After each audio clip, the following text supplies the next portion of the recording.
रहे news India, आपके साथ मैं हूं निदा अहमद। सुबह के 9 बज चुके हैं और 9 बजे 9 रिपोर्टर लेकर के हम हाजिर हैं अपने इस खास कार्यक्रम के जरिए। 9 बड़ी खबरें आप तक पहुंचाएंगे। फिलहाल आइए सबसे पहले आप सभी को बता देते हैं कि कहां से हमारे रिपोर्टर जो है हमारे साथ मौजूद रहेंगे। आपको बता दें कि सबसे पहले राजीव तिवारी दिल्ली से, दिल्ली की हर बड़ी खबर पर, हर हलचल पर राजीव तिवारी आपको अपडेट कराएंगे। इसके अलावा गौरव मिश्रा भी दिल्ली से रहेंगे, गौरव मिश्रा से भी जानेंगे आज का ताजा अपडेट। साथ ही साथ दीपक चौबे जो कि गाजीपुर से लाइव है, क्योंकि गाजीपुर में आज एक अहम प्रेस कॉन्फ्रेंस जो है वो होने जा रही है। इसके अलावा अली शरर दिल्ली से हमारे साथ जुड़ेंगे, साथ ही साथ दीपांकर गुप्ता जम्मू कश्मीर से जुड़ेंगे, क्योंकि भारत जोड़ो यात्रा जो है जम्मू कश्मीर पहुंच चुकी है, वहां पर उनसे अपडेट लेंगे। इसके अलावा शिशिर उपाध्याय जो कि रायपुर से हमारे साथ रहेंगे। इनके अलावा संजीव राय पटना से हमारे साथ वहां की हर अहम खबर पर बातचीत करेंगे। इसके अलावा मदन श्रीवास्तव मथुरा से लाइव रहेंगे, क्योंकि आज अहम सुनवाई होने जा रही है वहां पर। और इसके अलावा शेखर त्रिवेदी लखनऊ से हमारे साथ रहेंगे। तो 9 बजे 9 रिपोर्टर जो है वो हमारे साथ जुड़ चुके हैं। सिलसिलेवार तरीके से एक के पास जाएंगे, लेकिन आइए सबसे पहले खबरों का सिलसिला शुरू कर लेते हैं और बात करेंगे कुश्ती संघ और रेसलर्स के बीच मचे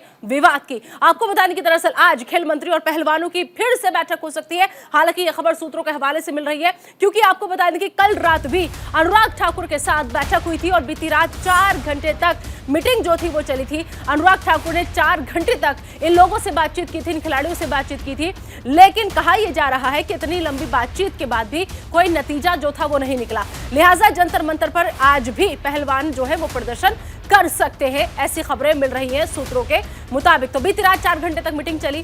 पहलवान जो है वो आज भी प्रदर्शन करेंगे, क्योंकि पहलवानों के प्रदर्शन का आज तीसरा दिन है। कल दूसरे दिन अनुराग ठाकुर से बातचीत हुई थी। क्या कहा था अनुराग ठाकुर ने, सबसे पहले वो सुनवाते हैं आपको। खेल और खिलाड़ियों को लेकर सदैव भारत सरकार ने लगातार शानदार काम किया है और आपने खेल के उत्थान के लिए देखा होगा जिस तरह से भारत ने मेडल भी जीते हैं, परफॉर्मेंस हुई, बहुत अच्छा भी किया है। फेडरेशनों में सुधार लाने के लिए भी लगातार काम हुए हैं और जो आरोप लगे हैं, मैं तो यही कहूँगा खिलाड़ियों ने जो आरोप लगाए वो गंभीर किस्म के हैं और उसका संज्ञान लेते हुए भारत सरकार ने, खेल मंत्रालय ने तुरंत कार्रवाई करते हुए रेसलिंग फेडरेशन ऑफ इंडिया को नोटिस भी दिया, 72 घंटे के अंदर जवाब भी मांगा है और इसके अलावा जो कैंप लगना था उसको भी पोस्टपोन कर दिया गया है प्रभावी रूप से। तो अनुराग ठाकुर को आपने सुना। तो पहलवान कुश्ती संघ विवाद पर भारतीय ओलंपिक संघ का भी बयान अब सामने आ गया है। पहलवानों के धरने पर बोली है आईओए अध्यक्ष पीटी उषा। उन्होंने कहा कि एथलीटों की भलाई आईओए की पहली प्राथमिकता है। आगे आकर एथलीट अपनी जो भी समस्याएं वो हमारे सामने रखें, न्याय के लिए पूरी जांच कराएंगे, ये कहना है पीटी उषा का। और ऐसे मामलों से निपटने के लिए कमेटी बनाने का फैसला भी किया गया है। तो भारत के पदकवीर पहलवान भारतीय कुश्ती संघ के अध्यक्ष ब्रजभूषण शरण सिंह के खिलाफ लगातार धरने पर बैठे हैं। Gold medalist wrestler Vinesh Phogat ने ब्रजभूषण पर महिला पहलवानों का यौन शोषण करने का आरोप लगाया है। देश भर में पहलवानों का मामला जो है वो गरमाया हुआ है, जिसके बाद अब भारतीय ओलंपिक एसोसिएशन की जो अध्यक्ष है वो सामने आई है, क्योंकि ये एसोसिएशन पूरा भरकत में नजर आ रहा है। और इसकी अध्यक्ष पीटी उषा ने बाकायदा एक ट्वीट किया है और ट्वीट करके उन्होंने कहा कि बतौर आईओए अध्यक्ष वो पहलवानों के इस मामले पर सदस्यों से चर्चा कर रही है। एथलीटों की भलाई आईओए की पहली प्राथमिकता है। पीटी उषा ने कहा कि वो एथलीटों से अनुरोध करती हैं कि वो आगे आए और अपनी चिंताओं को हमारे साथ शेयर करें। वहीं पीटी उषा ने कहा कि मामले में न्याय के लिए पूरी जांच कराई जाएगी। इसके अलावा भविष्य में ऐसे मामलों से निपटने के लिए विशेष कमेटी बनाने का भी फैसला लिया गया है।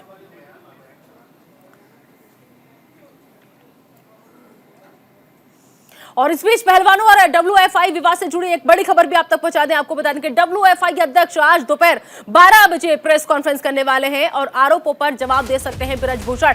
बड़ी खबर और अहम खबर, हालांकि इससे पहले भी वो तमाम इन आरोपों को निराधार बता चुके हैं, बेवजह बता चुके हैं। उन्होंने इन आरोपों से इनकार किया है। उन्होंने साफ साफ कहा था कि अगर मेरे ऊपर आरोप साबित हो जाते हैं तो मैं फांसी लगा लूंगा, अगर कोई है ऐसा तो वो सामने आए। और अब आज 12 बजे अहम प्रेस कॉन्फ्रेंस जो है उनकी होने जा रही है डब्ल्यूएफआई अध्यक्ष की। दोपहर 12 बजे वो प्रेस कॉन्फ्रेंस करेंगे। पहलवानों और डब्ल्यूएफआई विवाद से जुड़ी है बड़ी खबर। अब देखना होगा कि जब आज दोपहर प्रेस कॉन्फ्रेंस होगी तो कैसे डब्ल्यूएफआई अध्यक्ष जो है वो आपको बता दें कि अपनी बात कैसे रखेंगे। तो दरअसल वो अपने निवास गौड़ा पहुंच चुके हैं। ये उन्हीं के निवास की तस्वीरें, वहां पर यहीं के निवासी हैं वो, और अब यहीं पर उनका प्रेस कॉन्फ्रेंस का कार्यक्रम है।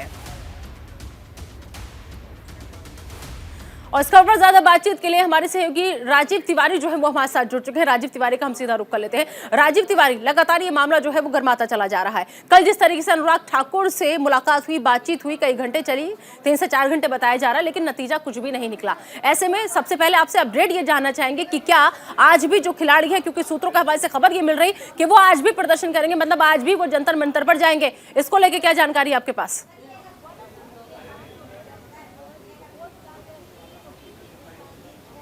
बिल्कुल, अगर देखा जाए तो आज भी जो पहलवान हैं, खिलाड़ी हैं, वो जंतर मंतर पे विरोध प्रदर्शन करेंगे। 10 बजे पहुंचने का उनका समय है और यहाँ पे भारी सुरक्षा बल तैनात कर दिया गया है। आप देख सकते हैं मेरे पीछे बैरिकेटिंग किया गया है, जगह जगह बैरिकेटिंग भी किया गया है और पहलवानों की लगातार यही मांग है कि उनके ऊपर कार्रवाई की जाए। भारतीय कुश्ती संघ के जो अध्यक्ष हैं ब्रजभूषण सिंह, उनके ऊपर गंभीर आरोप लगा है और इस आरोप को लेकर के कल उनकी बात जो है खेल मंत्री अनुराग ठाकुर से भी हुई, तो लगातार एक्शन की बात कर रहे हैं। और जब तक, क्योंकि देखा जाए तो पूरा मामला भी पॉलिटिकल हो गया। आपने देखा होगा कि ब्रजभूषण शरण सिंह की तरफ से साफ कहा जा रहा है कि जो कांग्रेस पार्टी है, जो कांग्रेस के नेता हैं दीपेंद्र हुड्डा, उन लोगों की तरफ से प्रायोजित है। लेकिन देखा जाए वहीं तो जो खिलाड़ी हैं उनका जो आरोप है बहुत ही गंभीर है और लगातार अपनी मांग कर रहे हैं। इस पूरे मामले पर और जानकारी के लिए हमारे साथ जो स्पोर्ट्स एडिटर रवीश जी हैं हम लोग के साथ। चलिए सर, क्या लग रहा है, लगातार पहलवान जो है जिद पे अड़े हुए हैं? देखिए, कल उनकी बातचीत हो गई थी स्पोर्ट्स मिनिस्टर के साथ रात में, क्योंकि स्पोर्ट्स मिनिस्टर आए थे तो उनके साथ उनकी बातचीत हुई राजीव जी, और स्पोर्ट्स मिनिस्टर ने उनको आश्वासन भी दिया। और मैं बता दूं कि बहुत देर रात तक ये बातचीत उनकी चली है। रात के 1:30 बजे तक बातचीत चली है स्पोर्ट्स मिनिस्टर अनुराग ठाकुर की, क्योंकि वो हिमाचल थे, फिर हिमाचल से वापस आए, फिर उन्होंने सारे पहलवानों को, रेसलर्स को अपने पास बुलाया, उनके साथ बातचीत की। एक दौर की बातचीत अभी और होनी है और इसमें सबसे बड़ा पॉइंट ये है राजीव कि 12 बजे एक खबर आ रही है कि ब्रजभूषण सिंह अपने होम टाउन में जो है वो प्रेस कॉन्फ्रेंस करने वाले हैं। अब वो 12 बजे जो प्रेस कॉन्फ्रेंस करेंगे उससे क्या कुछ निकलकर सामने आता है? क्या वो 22 तारीख को जो एजीएम है उससे पहले इस्तीफा दे देंगे? क्या उनको गवर्नमेंट की तरफ से कुछ इंडिकेशंस दिए गए हैं, क्योंकि वो भारतीय जनता पार्टी के एमपी भी हैं? देन बड़ी चीज ये है कि यहाँ पे थोड़ी देर के बाद धरना प्रदर्शन जो है शुरू होगा पहलवानों का। उससे भी पिक्चर क्लियर होगी कि आगे का उनका जो रास्ता है वो कैसे क्लियर होने वाला है। और जैसा मैंने कहा कि स्पोर्ट्स मिनिस्टर की एक और दौर की उनके साथ बातचीत होने वाली है, तो वो बातचीत भी काफी ज्यादा इंपॉर्टेंट रहेगी। लेकिन मेरी नजर इस पे भी रहेगी कि 12 बजे जो प्रेस कॉन्फ्रेंस करने वाले हैं ब्रजभूषण सिंह, अगर वो इसमें इस्तीफा दे देते हैं तो शायद काफी हद तक जो मांग है वो रेसलर्स की पूरी हो जाएगी। राजीव, एक चीज और यहाँ पर समझना चाहेंगे कि आप हैं यहाँ पर, साथ में रवीश स्पोर्ट्स एडिटर हमारे आपके साथ में मौजूद हैं। ऐसे में जब कोई खिलाड़ी किसी संघ के खिलाफ ऐसे आवाज उठाते हैं अपने ही कोच के खिलाफ, और ये जो मामला है ये तो बहुत गंभीरता से पूर्ण है, क्योंकि बहुत गंभीर आरोप है यौन शोषण का। जब ऐसे आरोप लगाए जाते हैं तो आपको लग रहा है कितनी तादाद में जो लड़कियां हैं वो किसी झूठ का सहारा लेकर के, या फिर जो राजनीति इस पर हो रही है कि कांग्रेस ये सब कुछ करा रही है, क्या किसी राजनीति के लिए कोई भी लड़की इस तरीके का आरोप मुझे नहीं लगता कि लगाएगी? कहीं ना कहीं कुछ तो हुआ होगा, क्योंकि आग वहीं पर लगती है जहां पर चिंगारी होती है।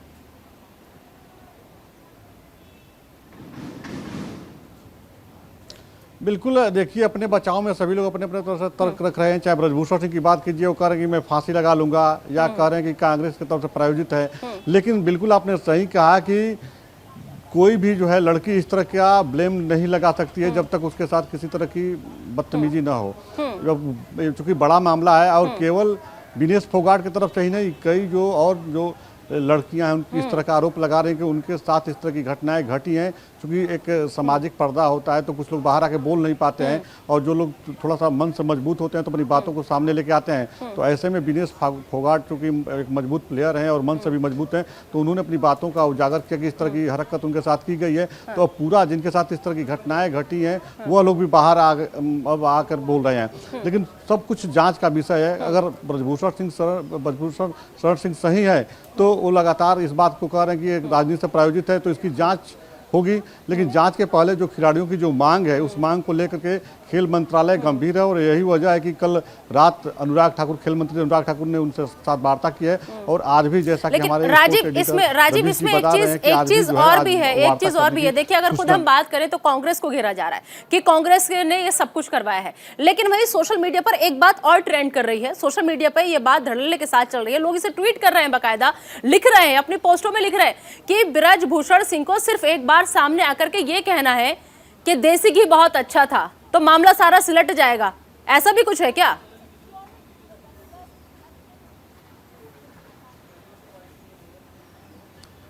देखिए, इस बात से भी इंकार नहीं किया जा सकता है, राजनीति में कभी भी कुछ भी आरोप प्रत्यारोप तो चलता ही है, लेकिन आपने देखा होगा कि कुछ दिन पहले ही ब्रजभूषण शरण सिंह ने जो बाबा रामदेव के जो प्रोडक्ट है उसके खिलाफ जो है आवाज उठाया था। उन्होंने देसी घी की बात कीजिए या उनका जो मंजन है उसकी बात कीजिए, तो इस तरह की बातें हैं। लेकिन सर, क्या लग रहा है कि ये जो पूरा मामला है, क्या ये राजनीतिक से प्रेरित है, जो जिस तरह का ब्लेम लगा रहे हैं ब्रजभूषण? देखिए, ब्रजभूषण सिंह की इसमें 2-3 बातें हैं। उनका कहना है कि मेरे जब मैं बना WFI का अध्यक्ष तो बहुत ज़्यादा डेवलपमेंट हुआ। उनका ये कहना है कि एक खास यानी कि हरियाणा के जो रेसलर्स हैं उनकी प्रोटेस्ट है, क्योंकि हमने ऑलरेडी एक वीडियो देखा था जिसमें उत्तर प्रदेश की एक रेसलर थी, उसने सपोर्ट किया था ब्रजभूषण शरण सिंह का। तीसरी चीज़ जो उन्होंने कही, दीपेंद्र हुड्डा वाली बात की, यहाँ पर एक सर्टेन लॉबी है जो उनको यहाँ से हटाना चाहती है। देखिए, वैसे भी अगर हम देखें तो ब्रजभूषण शरण सिंह का जो टेन्योर है वो खत्म होने वाला है, और उससे पहले ये जो आरोप उनके ऊपर लग गए हैं वो डेफिनेटली वो अपने डिफेंस में कुछ ना कुछ तो बोलेंगे ही, जो उन्होंने बोला है।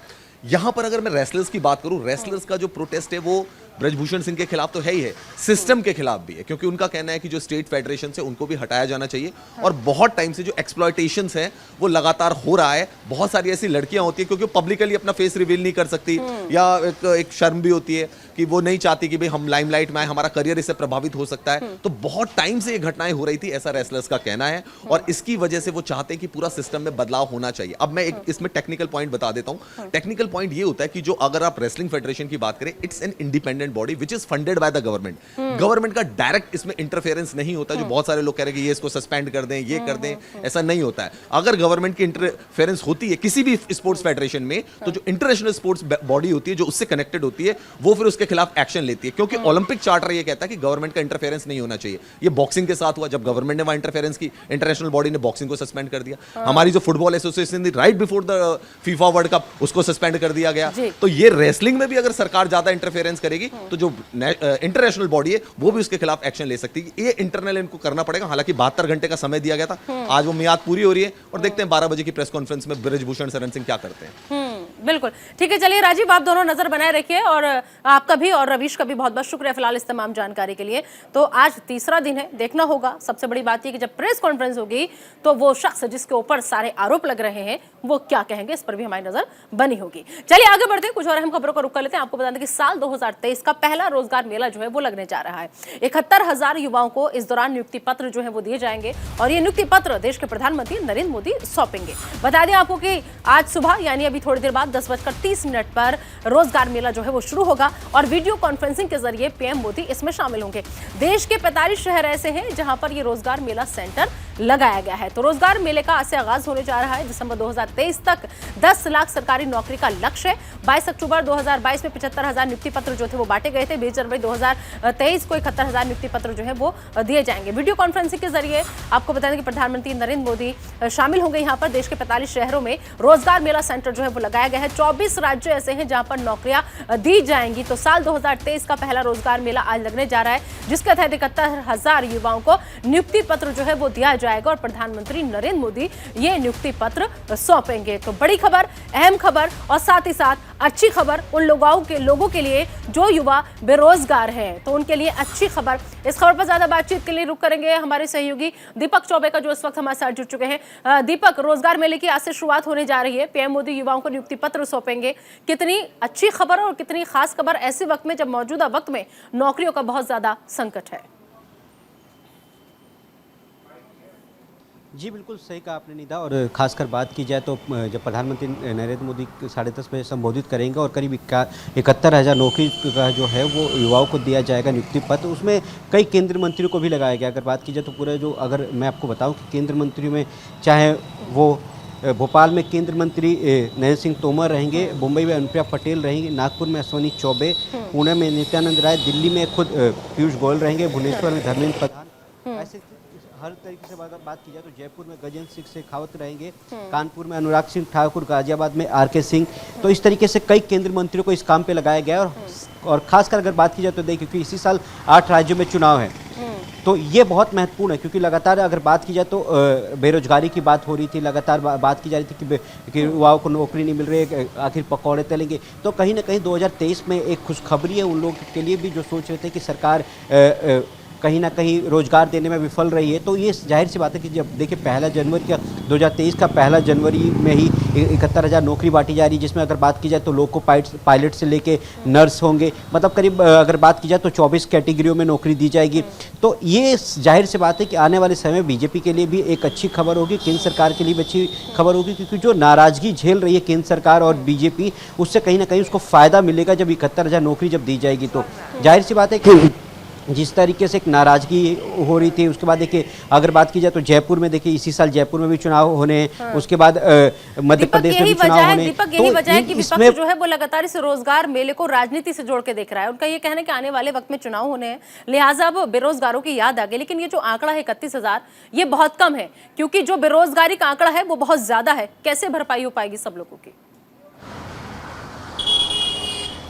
जी देखिए, अगर बात की जाए तो भरपाई की तो जाहिर सी बात है, जिस तरह से देखिए अभी कुछ दिन पहले ही प्रधानमंत्री नरेंद्र मोदी ने जो अग्निवीर का जो पहला बैच था उसको उन्होंने संबोधित किया। उसमें कहा कि आप लोग आइए, और लगातार जिस तरीके से अग्निवीर को लेकर जो गलतफहमी थी उसको केंद्र सरकार ने दूर किया कि इस तरीके से नहीं होगा। अगर बात की जाए तो अग्निवीर में भी इसी तरीके की जो घटनाएं हुई थी, उसके बाद पूरा देश ने देखा कि इस तरीके से आगजनी हुई। उसके बाद लगातार अगर बात की जाए तो देखिए सबसे बड़ी बात है कि श्रीनगर से जो अग्निवीर का जो पहला बैच था वो यानी कि जनवरी में अगर एक तरीके से बात की जाए तो केंद्र सरकार लगातार युवाओं को रोजगार देने में लगातार प्रयास कर रही है। उसके बाद देखिए प्रधानमंत्री नरेंद्र मोदी ने कुछ दिन पहले बैठक भी की थी, उसमें साफ कहा था कि जिस विभाग में जितनी नौकरियां हैं उसको एक टाइम पीरियड के दौरान उनको भर दिया जाए। तो जाहिर सी बात है कि सरकार चाहती है कि 2-4 महीने के अंदर जितनी भी जो वैकेंसी खाली है उसको भरा जाए, क्योंकि जाहिर सी बात है कि जब 8 राज्यों में चुनाव होंगे तो बीजेपी भी चाहती है कि वहाँ अच्छी पकड़ हो। और खासकर बात कीजिए कि जैसे बिल्कुल, और रोजगार एक ऐसा मुद्दा था जिसको लेकर लगातार विपक्ष जो था वो हमलावर था, बेरोजगारी का मुद्दा लगातार उठा रहा था। कहीं ना कहीं इससे भी थोड़ी राहत जो है वो मिलेगी। बहुत बहुत शुक्रिया दीपक इस तमाम जानकारी के लिए आपका। चलिए बढ़ते हैं आगे और बात कर लेते हैं बीजेपी अध्यक्ष जेपी नड्डा की। बता दें आपको कि बीजेपी अध्यक्ष जेपी नड्डा का गाजीपुर दौरा है आज, और रैली के जरिए मिशन 2024 का शंखनाद करेंगे। 2024 चुनाव के लिए बीजेपी के अभियान की शुरुआत होगी। ITI कॉलेज में जनसभा को संबोधित करने का भी कार्यक्रम है, यहाँ पर जनसभा को संबोधित करेंगे। सीएम योगी आदित्यनाथ भी यहाँ पर जनसभा को संबोधित करेंगे। तो 2019 यूपी लोकसभा परिणाम की अगर हम बात करें तो कुल सीटें 80, जिनमें बीजेपी के खाते में 63 सीट, और पूर्वांचल की 17 सीटें, बीजेपी 17 सीट में और माइनस अपना दल की 2 सीट, और वहीं बीएसपी 6 सीट और समाजवादी पार्टी 1 सीट पर काबिज है। तो बीजेपी की अब पूर्वांचल को साधने की कोशिश में गाजीपुर में आज जेपी नड्डा की जनसभा होने जा रही है। बीजेपी अध्यक्ष जेपी नड्डा जिनका गाजीपुर दौरा है आज, और इस रैली के जरिए मिशन 2024 का शंखनाद करने जा रहे हैं जेपी नड्डा। 2024 चुनाव के लिए बीजेपी के अभियान की शुरुआत आज से होने जा रही है। एक बार फिर से दीपक हमारे साथ, हमारे सहयोगी जुड़ चुके हैं। दीपक का हम रुख करेंगे। दीपक देखिए 2024 के लिए बीजेपी ने अभी से कमान संभाली है और आज पूर्वांचल को साधने की कोशिश में बीजेपी, और क्या कुछ खास कार्यक्रम है जेपी नड्डा का गाजीपुर में? देखिए बिल्कुल, अगर बात की जाए तो जेपी नड्डा जो है वो बनारस पहुंच चुके हैं। वो 10:30 बजे काशी विश्वनाथ के दर्शन करेंगे, उसके बाद वो बाई हेलीकॉप्टर गाजीपुर पहुंचेंगे। गाजीपुर पहुंचने के बाद वो एक मंदिर है वहां वो दर्शन करेंगे। उसके बाद अगर बात की जाए तो जो भूतपूर्व सैनिक है गाजीपुर के, उनसे उनके साथ मुख्यमंत्री योगी आदित्यनाथ रहेंगे। और सबसे बड़ी बात है कि देखिए बात की जाए तो जेपी नड्डा का कार्यकाल बढ़ने के बाद ये पहला यूपी का उनका दौरा है। और इस तरीके से लगातार अगर बात की जाए तो जो 14 लोकसभा सीटें जो बीजेपी हारी थी उसमें गाजीपुर आता है। गाजीपुर में अगर बात की जाए तो विधानसभा में भी कुछ बीजेपी अच्छा प्रदर्शन नहीं कर पाई थी। इसको लेकर अगर बात की जाए तो पूर्वांचल को साधने की कोशिश है। तो जिस तरीके से लगातार अगर बात की जो अगर बात की जाए कि बिल्कुल दीपक, चलिए आप नजर बनाए रखिएगा। जब पहुंचेंगे वहां पर नड्डा और योगी आदित्यनाथ, आपसे हर अपडेट हम लेते रहेंगे। फिलहाल इस तमाम जानकारी के लिए आपका बहुत बहुत शुक्रिया। चलिए बढ़ते हैं आगे और बात कर लेते हैं दिल्ली की। दरअसल आज दिल्ली में राज्य के डीजीपी की कॉन्फ्रेंस होने जा रही है। डीजीपी, आईजी और खुफिया एजेंसियों की ये कॉन्फ्रेंस होगी।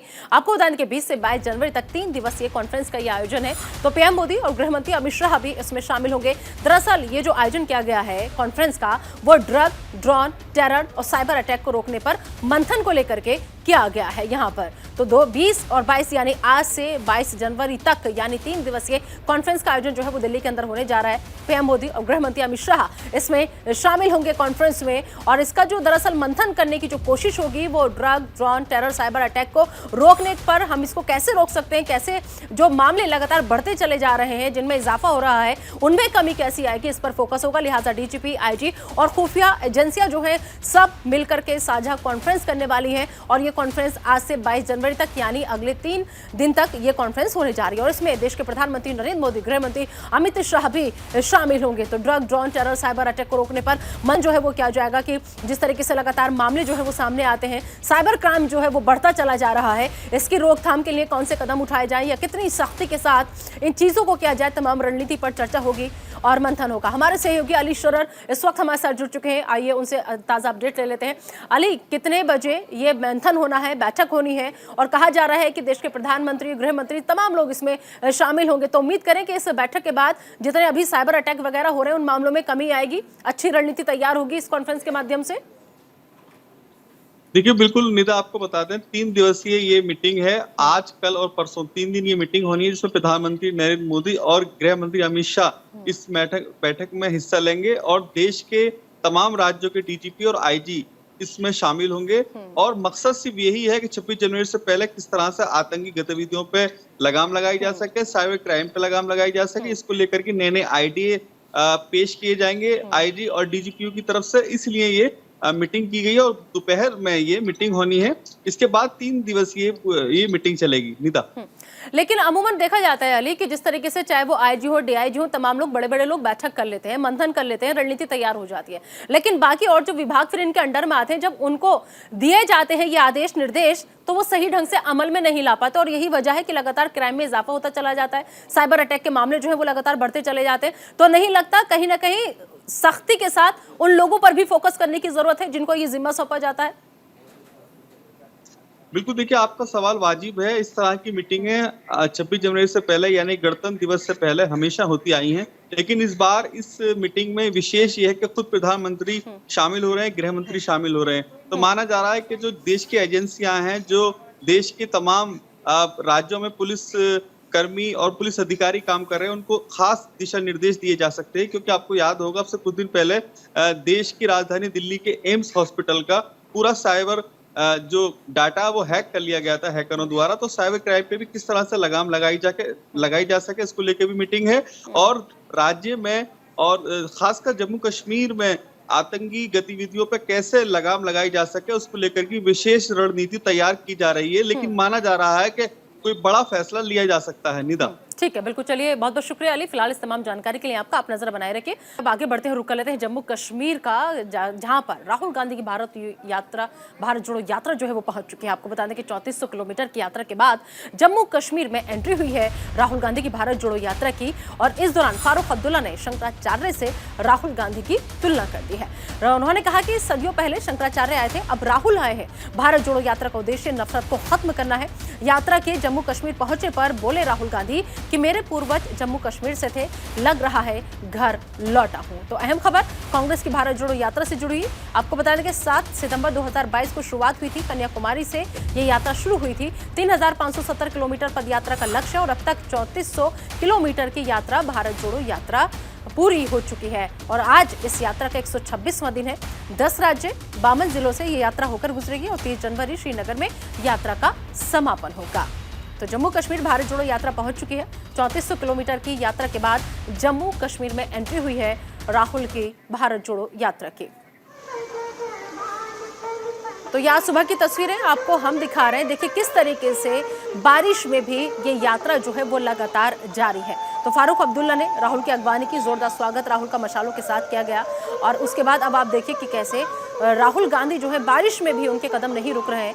भारत जोड़ो यात्रा के जितने साथी उनके साथ में चल रहे हैं, तमाम लोग, हालांकि किसी ने रेनकोट का सहारा ले रखा है तो किसी ने छाता का सहारा ले रखा है, लेकिन बावजूद इसके बारिश में भी ये यात्रा रुकी नहीं। लगातार राहुल गांधी आगे की तरफ बढ़ते चले जा रहे हैं। तो तस्वीरें आपको आज सुबह की हम दिखा रहे हैं जम्मू कश्मीर की, क्योंकि आपको बता दें कि राहुल गांधी की ये भारत जोड़ो यात्रा जम्मू कश्मीर में पहुंच चुकी है। कल इसकी एंट्री हो गई थी पंजाब से यहाँ पर, और 30 जनवरी को, क्योंकि आखिरी पड़ाव है 30 जनवरी को श्रीनगर में यात्रा का समापन होगा। 7 सितंबर 2022 को शुरुआत हुई थी, आगाज हुआ था इस यात्रा का। कन्याकुमारी से ही यात्रा की शुरुआत हुई थी और अब जम्मू ही आखिरी पड़ाव में पहुंच चुकी है ये यात्रा। 3570 किलोमीटर इस पद यात्रा का लक्ष्य है। अब तक 3400 किलोमीटर की यात्रा पूरी हो चुकी है। इस खबर पर ज्यादा बातचीत के लिए हमारे सहयोगी सीधा जम्मू से दीपांकर इस वक्त हमारे साथ जुड़ गए।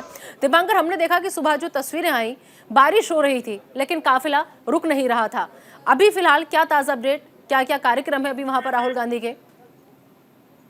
जी हाँ, बिल्कुल। आपने बिल्कुल सही फरमाया। सुबह 6:30 बजे अगर हम बात करें चटवाल मोड़ कठुआ की, तो यहाँ पे काफी बारिश हो रही थी और जो समर्थक थे उनका ये मानना था कहीं ना कहीं कि शायद इतनी बारिश में राहुल गांधी थोड़ा डिले करें, लेकिन राहुल गांधी की हिम्मत की दाद तो नहीं होगी। ठीक 7 बजे डॉट टाइम पर वो बाहर निकल गए। उन्होंने आज एक विंड शीटर जरूर पहनी हुई है, आपने तस्वीरों में देखा होगा, क्योंकि बारिश के चलते वो जरूरी था। और इसके बावजूद हजारों के समर्थक जो है वो भी निकले हैं और लगातार पैदल चल रहे हैं। हटली मोड़ से आगे अभी इस समय काली बड़ी के आगे पहुंच चुके हैं, यानी कि जिला कठुआ में चल रहे हैं। अरेंजमेंट्स की अगर हम बात करें, सुरक्षा अरेंजमेंट्स बड़े टाइट कर दिए गए हैं। सीआरपीएफ का पूरा एक घेरा बनाया गया है। ये जो पठानकोट जम्मू 4 लेन हाईवे है, इसकी बजाय जितनी तमाम वाहन, क्योंकि बहुत ज्यादा गाड़ियां यहाँ पे चलती हैं, उनको जो ओल्ड कठुआ सांबा रूट है, तमाम गाड़ियों को ओल्ड कठुआ सांबा रूट पर डाइवर्ट कर दिया गया है। हम आपको बताते चले, लगभग 1 बजे के करीब जो लास्ट पॉइंट है कठुआ का जिला का चटवाल मोड़, वहां पे जाके लगभग 25 किलोमीटर की आज की यात्रा पूरी करने के बाद रुकेंगे राहुल गांधी। और वहीं पे जो बॉर्डर एरियाज हैं, बॉर्डर इंटरनेशनल बॉर्डर पड़ता है पूरा कठुआ सांबा, वहां के लोगों की डेलीगेशंस को मिलेंगे, समझने की कोशिश करेंगे कि बॉर्डर पाकिस्तान के साथ जो बॉर्डर है वहां पर रहने वाले लोगों की क्या दिक्कतें हैं। साथ ही साथ जयराम रमेश और तमाम जो सीनियर लीडर्स हैं, उन्होंने आज 1 बजे एक प्रेस कॉन्फ्रेंस भी चटवाल मोड़ पर रखी है। देखना होगा कि क्या उसमें राहुल गांधी पार्टिसिपेट करेंगे या नहीं करेंगे। आगे के लिए हम आपको बताएं, कल सांबा, उसके बाद 23 तारीख को जम्मू में एक बड़ा कार्यक्रम होना है, 24 को उधमपुर, उसके बाद 25 और 26 को, क्योंकि 26 जनवरी की सिक्योरिटी रीजन से रुकना है, और उसके बाद 27, 28, 29, 30 को कश्मीर घाटी में पैदल चलेंगे राहुल गांधी। 30 तारीख को एक बड़ा कार्यक्रम। दीपांकर, झंडा फहराने का मुद्दा जो सबसे ज्यादा गरमाया हुआ था, और लगातार बीजेपी जो थी वो भी कई आरोप लगा रही थी और हमलावर थी, वो मसला सुलझा कि नहीं सुलझा? कि लाल चौक पर झंडा फहराया जाएगा या फिर कांग्रेस पार्टी दफ्तर पर ही तिरंगा फहराया जाएगा? क्योंकि कांग्रेस जो है लाल चौक पर झंडा फहराने को आरएसएस का एजेंडा मान रही है। नहीं, आपकी बात बिल्कुल सही है, लेकिन अभी तक इस चीज को लेकर कोई भी ऑफिशियल स्टैंड जो यहाँ के सीनियर लीडर्स हैं उन्होंने नहीं दिया है। अलग अलग पॉलिटिकल पार्टीज हमलावर है, वो लगातार कह रही हैं। देखना ये बड़ा दिलचस्प होगा कि जब समापन होगा उसमें राहुल, सोनिया गांधी का ने भी आना है, प्रियंका गांधी ने भी आना है, तमाम लोगों ने आना है। कहाँ पर ये झंडा फहराया जाएगा, ये भी एक दिलचस्प मामला है। लेकिन फिलहाल के लिए आज हम जरूर तारीफ करेंगे राहुल गांधी की कि इतनी ज्यादा बारिश के बावजूद वो निकले हैं। बिल्कुल, चलिए बहुत बहुत शुक्रिया दीपांकर इस तमाम जानकारी के लिए। आपसे अपडेट लगातार लेते रहेंगे, क्योंकि जम्मू कश्मीर पहुंच चुकी है राहुल गांधी की भारत जोड़ो यात्रा। चलिए बढ़ते हैं आगे, और अगली खबर है छत्तीसगढ़ से। छत्तीसगढ़ के जूनियर डॉक्टर्स की हड़ताल की खबर सामने आई है। रायपुर में इमरजेंसी सेवाओं का बहिष्कार कर दिया गया है। मानदेय बढ़ाने की मांग को लेकर दरअसल ये हड़ताल जो है वो की जा रही है, और इस हड़ताल में 3000 से ज्यादा डॉक्टर शामिल हैं। तो छत्तीसगढ़ के जूनियर डॉक्टर्स हड़ताल पर हैं और 3000 के करीब आंकड़ा इन डॉक्टर्स का बताया जा रहा है। तो अंदाजा लगाया जा सकता है कि इमरजेंसी सेवाएं जो है जिनका बहिष्कार किया गया है, ऐसे में वहां आने वाले मरीजों को कितनी परेशानियों का सामना करना पड़ रहा होगा। दरअसल ये जो डॉक्टर्स हड़ताल पर हैं, ये लगातार अपने मानदेय को बढ़ाने की मांग कर रहे हैं, लेकिन क्योंकि इनका मानदेय जो है वो नहीं बढ़ाया जा रहा है, लिहाजा ये लोग जो है वो हड़ताल पर आ गए हैं। इनका मानदेय बढ़ाने की बात कई बार हुई, लेकिन मानदेय नहीं बढ़ाया गया इन लोगों का, और अब मानदेय ना बढ़ाने की मांग को लेकर ये सब लोग जो है हड़ताल कर रहे हैं कि इनका मानदेय बढ़ाना चाहिए। तो ये देखिए, जूनियर डॉक्टर्स हैं जिनका मानदेय नहीं बढ़ाया गया, और उसको लेकर के अब ये तमाम लोग हड़ताल कर रहे हैं यहाँ पर कि हमारा मानदेय बढ़ाना चाहिए।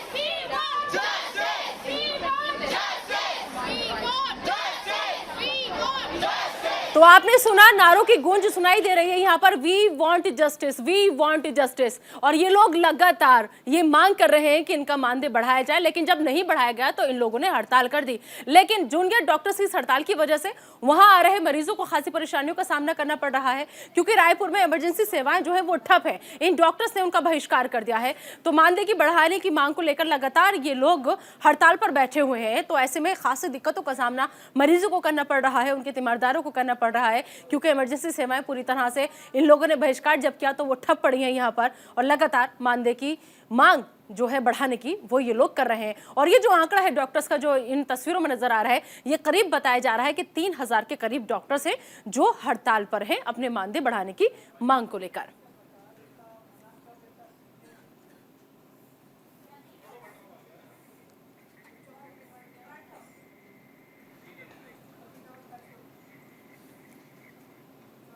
और चलिए बढ़ते हैं आगे और अब बात कर लेते हैं जातिगत जनगणना की। बता दें कि जातिगत जनगणना के खिलाफ सुप्रीम कोर्ट में आज अहम सुनवाई होनी है। बिहार सरकार के फैसले के खिलाफ याचिका जो थी वो डाली गई थी। जातिगत जनगणना पर रोक वाली याचिका पर ही आज सुनवाई होनी है।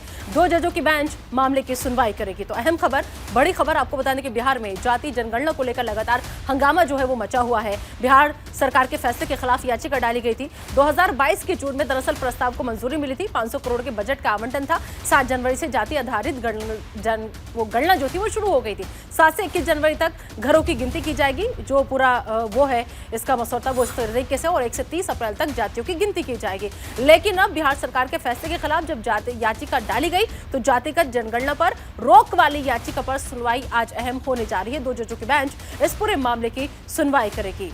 तो बिहार में जाति जनगणना को लेकर बवाल जो है वो मचा हुआ है लगातार कि जातिगत जनगणना जो है वो नहीं करवाई जानी चाहिए। लिहाजा अब ये मामला सुप्रीम कोर्ट तक पहुंच गया था और आज इस मामले में बिहार सरकार के फैसले के खिलाफ याचिका डाली गई थी और उसी याचिका पर आज यहाँ पर सुनवाई होनी है कि जातिगत जनगणना पर रोक वाली याचिका यहाँ पर लगाई गई थी। तो 2 जजों की बेंच आज इस पूरे मामले में सुनवाई करेगी। देखना होगा कि सुनवाई के बाद, क्योंकि रोक की याचिका लगाई गई है, तो राहत मिलती है या नहीं मिलती है, या फिर बिहार सरकार की मुश्किलें इसमें बढ़ती हैं। क्योंकि बिहार सरकार ने ये फैसला लिया था, लेकिन उसी फैसले के खिलाफ याचिका डाली गई थी कि जातिगत जनगणना पर रोक लगाई जाए और रोक वाली याचिका पर ही आज अहम सुनवाई होने जा रही है।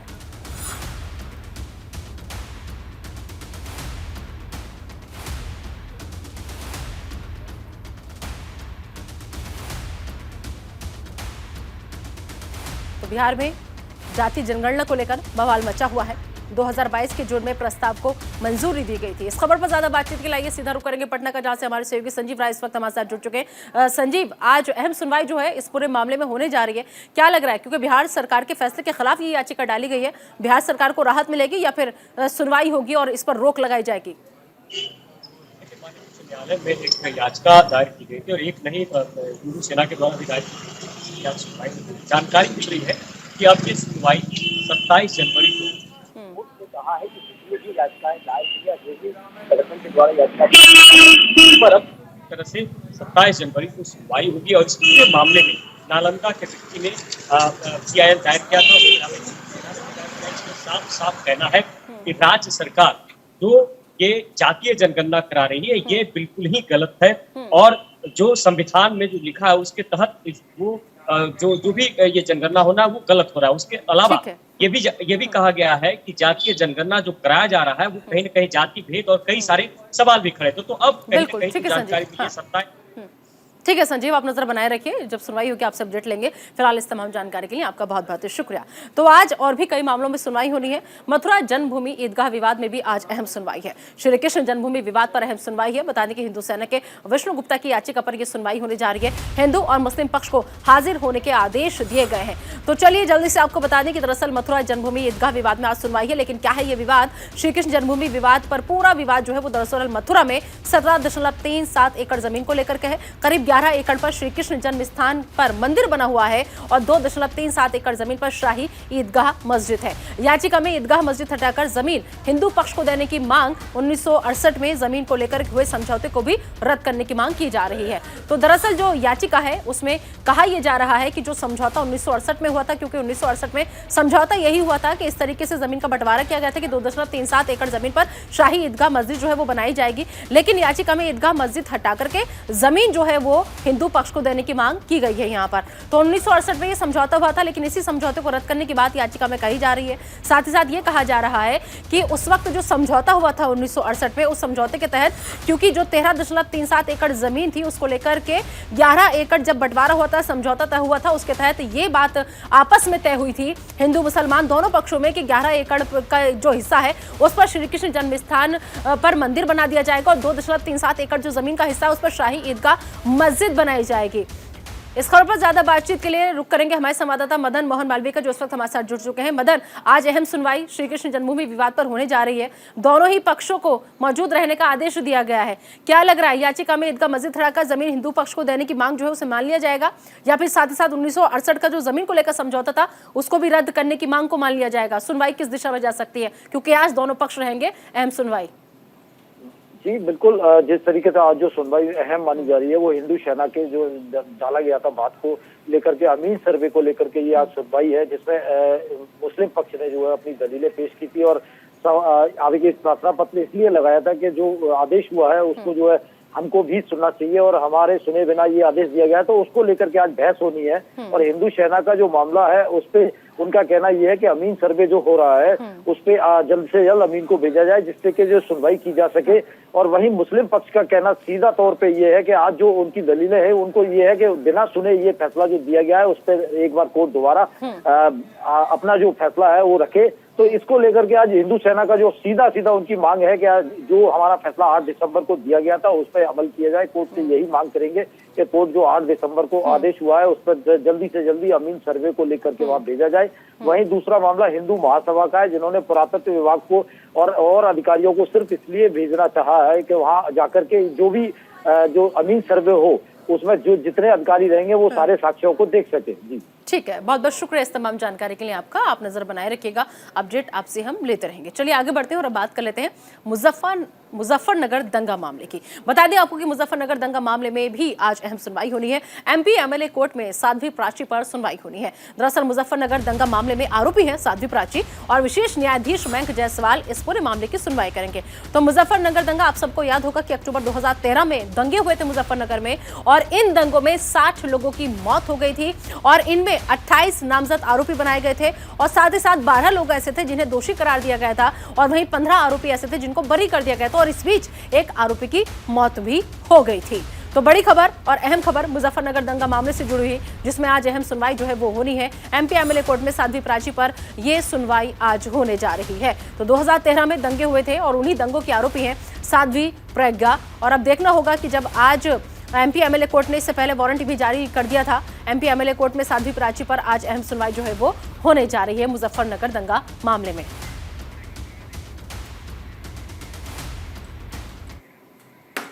और इसके ऊपर ज्यादा बातचीत के लिए आइए सीधा रुक करेंगे हमारे सहयोगी शेखर त्रिवेदी का। शेखर, मुजफ्फरनगर दंगा मामले में आज अहम सुनवाई है, सबकी नजर साध्वी प्राची पर क्योंकि आरोपी है वो इस पूरे मामले में। बिल्कुल, इसमें कोई दो राय नहीं है और इसी को मद्देनज़र रखते हुए जब गैर ज़मानती वारंट जारी हुआ था तो उन्होंने सरेंडर कर दिया था और उसके बाद 20 जनवरी की अगली सुनवाई की तारीख दी गई थी, जो कि आज है। इस पूरे मामले में जिस तरीके से एमपी एमएलए कोर्ट में सुनवाई हो रही है उसमें चूँकि कई ऐसे नेता हैं जो मौजूदा रूप में या तो सांसद हैं या विधायक हैं या मंत्री हैं, तो इसी लिहाज से एमपी एमएलए कोर्ट में चूंकि एक अलग से मामला ये चल रहा है पूरा, इसी क्रम में साध्वी प्राची की जो आज सुनवाई है वो होगी। जी बिल्कुल, चलिए शेखर, बहुत बहुत शुक्रिया इस तमाम जानकारी के लिए आपका। तो एमपी एमएलए कोर्ट ने वारंट जो था वो जारी किया था साध्वी प्राची को और अब देखना होगा कि जब आज सुनवाई होगी तो साध्वी प्राची दरअसल इसमें आरोपी है इस पूरे मामले में। 2013 में जो दंगे हुए थे मुजफ्फरनगर में उसमें आरोपी हैं। एक आरोपी की हालांकि इस दौरान मौत भी हो चुकी है। तो आज अहम सुनवाई इस पूरे मामले में होने जा रही है। तो बता दें आपको, विशेष न्यायाधीश मयंक जायसवाल जो है वो उस पूरे मामले में सुनवाई करेंगे, लेकिन सबकी नज़र जो है वो साध्वी प्राची पर टिकी हुई है क्योंकि मुजफ्फरनगर दंगा मामले में आरोपी हैं साध्वी प्राची। और जिस तरीके से साध्वी प्राची लगातार बयानबाजी को लेकर अक्सर चर्चा में रहती हैं, सुर्खियों में रहती हैं, उसको लेकर के अब देखना होगा क्योंकि खुद आरोपी हैं वो किसी मामले में साध्वी प्रज्ञा और उसके बाद आज ये अहम सुनवाई होने जा रही है।